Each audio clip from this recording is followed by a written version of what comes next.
CBS's own Gayle King is preparing to blast into space Monday on board a historic all-female Blue Origin spaceflight. She'll be joined by pop star Katy Perry, journalist and Jeff Bezos' fiancée Lauren Sanchez, former NASA rocket scientist Aisha Bowe, civil rights activist Amanda Wim, and film producer Carrie Ann Flynn. Speaking with her CBS Mornings co-anchor Vlad Dutier, Gayle shared what she hopes others will get out of watching her make the journey. I hope that they'll feel proud of me, that they'll be happy for me, to know that I pulled this off, that it will be an inspiration to somebody at some point in their lives. That's what I hope. That's what I hope. The window for the Blue Origin rocket launch opens at 9:30 a.m. Eastern Monday. Warm and partly cloudy conditions are expected at the launch site in Van Horn, Texas. And that is where we find CBS News senior national correspondent Mark Strassmann. I've been to Van Horn. I've seen one of these go up in the air. It is a very exciting thing. So tell us, how historic this space flight is. How is it going to operate? What the crew is going to be able to see?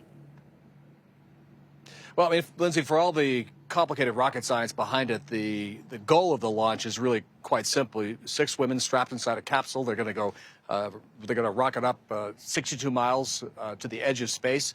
At the apex of the mission, they're going to be in microgravity, which means that they will float in the capsule if they unstrap their safety belts.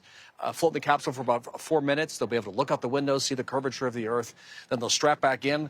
And the capsule will come back down, parachute opens, and it lands about 2 miles from when it started.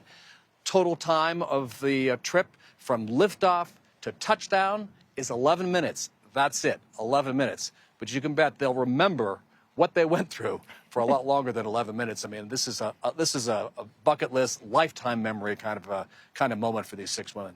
Oh, yeah. It was a bucket list for me to even watch something like this happen. The sonic boom stuck in my head for a while. Well, look, you were with Gayle this morning. I saw her yesterday, but I wanted to ask her, I mean, how is she feeling going into training for all of this?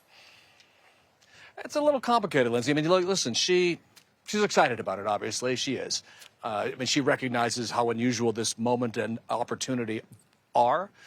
But she'll be the first to tell you that she's a little bit scared, and she has some trepidation about it, and she's been practicing meditation to sort of get herself in the right mental frame of mind. She is also told me, Kelly, that she is going to she has never been more scared for a moment. In other words, this is the most brave thing she has ever done, she told me. So.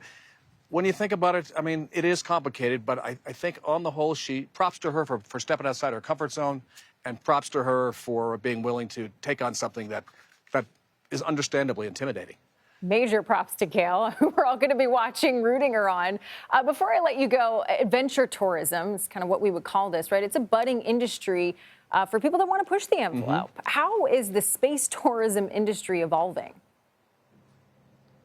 It's evolving at a rapid clip. I mean, it really took off in the last 4 years. More than 100 civilian astronauts have been up there, and companies like Blue Origin and Virgin Galactic and SpaceX on a variety of missions with different ambitions, different goals. But it's still a very high price point, way beyond the affordability factor for most people. The goal here for all these companies is to have regular launches on reusable hardware, which will drive down the price and make this opportunity more accessible to more people. Kelly? Yeah, certainly not in my price point in the future, but this will be exciting to watch. Mark Strassmann, thank you.